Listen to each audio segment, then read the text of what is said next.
Hello बच्चों, let's read this question. The question say that which of the following reaction give product via both SN1 and E1 mechanism. अब question में चार reaction यहाँ पे given है, हमसे पूछा गया है इन चारों रिएक्शन में से कौन सा रिएक्शन प्रोडक्ट हमारा देगा SN1 और E1 मैकेनिज्म दोनों के थ्रू। तो सबसे पहले समझेंगे की कॉन्सेप्ट।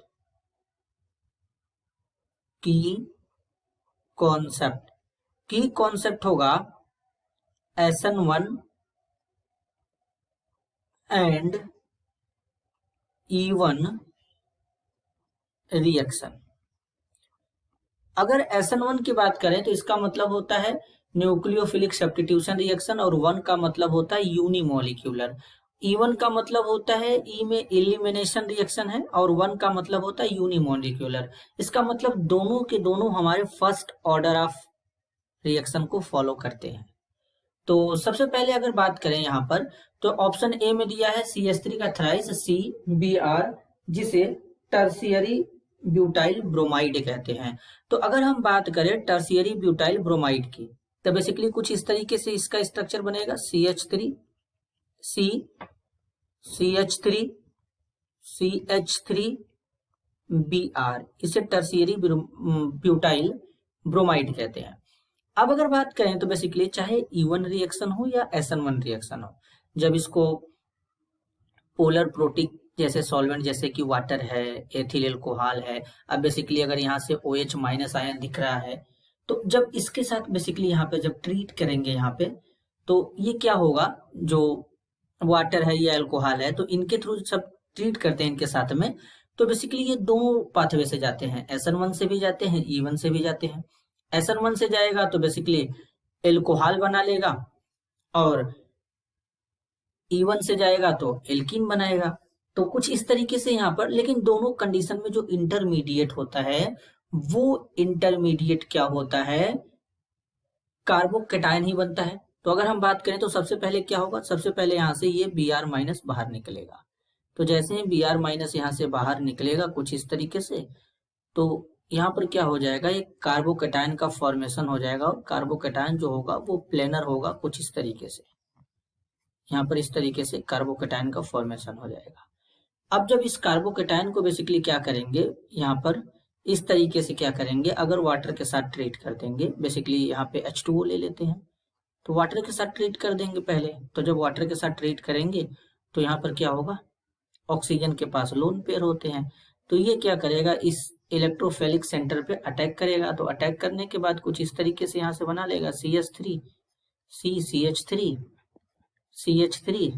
और यहाँ से आ जाएगा OH, ऑक्सीजन पे पॉजिटिव चार्ज आएगा। इसका डीप्रोटोनेशन करा देंगे, डीप्रोटोनेशन कराएंगे तो यहाँ से H+ रिमूव हो जाएगा और H+ रिमूव होते ही यहाँ पर बन जाएगा एक एल्कोहल बन जाएगा इस तरीके से। यहाँ पर क्या हो जाएगा, एक इस तरीके से एल्कोहल बन जाएगा। तो ये जो रिएक्शन हुआ है ये बेसिकली SN1 मैकेनिज्म के थ्रू हुआ है। अगर यहीं पे बात करते हैं तो कार्बोकैटायन तो ऑलरेडी यहाँ पे बना है, तो इस तरीके से यहाँ पे कार्बोकैटायन बना है, कार्बोकैटायन यहाँ पे इस तरीके से बना है। अब जब कार्बोकैटायन बना है तो यहाँ पे इस तरीके से वाटर लेके आ जाएंगे। तो अब बेसिकली ये जो वाटर का OH माइनस है ये एक यहाँ से निकलेगा, माइनस होता है, इस पे प्लस होता है, तो ये एज ए बेस के जैसा भी काम करेगा। अगर पॉजिटिव सेंटर अगर कार्बोकैटायन के ऊपर अटैक करेगा तो ये न्यूक्लियोफाइल के जैसा एक्ट करेगा। लेकिन अगर ये एसिडिक हाइड्रोजन को ले ले, किसको ले ले, एसिडिक हाइड्रोजन को ले ले, बेसिकली अब एसिडिक हाइड्रोजन कौन होगा ये समझेंगे। तो अगर बात करें यहाँ पे तो ये CH2 ये H, अब ये हमारा पॉजिटिव चार्ज है इस कार्बन के ऊपर तो इसको अल्फा पोजीशन मानेंगे। तो यहाँ से 3 जो कार्बन है बेसिकली ये वाला, इन तीनों को बीटा कार्बन बोलेंगे और इस पे जो हाइड्रोजन है बेसिकली बच्चों इसे बीटा हाइड्रोजन बोलेंगे। तो अब ये जो बीटा हाइड्रोजन है बेसिकली एसिडिक नेचर का होगा, तो ये क्या करेगा, OH माइनस इस हाइड्रोजन को एब्स्ट्रैक्ट कर लेगा। तो एब्स्ट्रैक्ट करने के बाद ये वाला बॉन्ड यहाँ पे शिफ्ट हो जाएगा, तो कुछ इस तरीके के यहाँ पे एल्कीन मिलेगा, कुछ इस तरीके का एल्कीन यहाँ पे इस तरीके से मिल जाएगा CH3। तो अब ये जो हमारा रिएक्शन हुआ है ये E1 मैकेनिज्म के थ्रू हुआ है, तो इसलिए ये E1 रिएक्शन के कैटेगरी में जाएगा। तो अब यहाँ पे बात करेंगे अगर अब यहाँ पर अगर हम बात करें तो बेसिकली अब यहाँ पे ऑप्शन ए में जो रिएक्शन गिवन है इसमें OH माइनस दिया है। अब ये जो OH माइनस है ये एज ए बेस के जैसा काम करेगा। ये क्या करेगा? बेस के जैसा काम करेगा। और जब बेस के जैसा काम करेगा तो ये केवल और केवल एसिडिक हाइड्रोजन को लेकर के जाएगा, तो ये केवल एलिमिनेशन रिएक्शन देगा। तो एलिमिनेशन रिएक्शन देगा तो SN1 नहीं दे पाएगा, तो ये गलत हो जाएगा। लेकिन ऑप्शन बी में जो रिएक्शन है यहाँ पर H2O है जो कि पोलर प्रोटिक सॉल्वेंट है।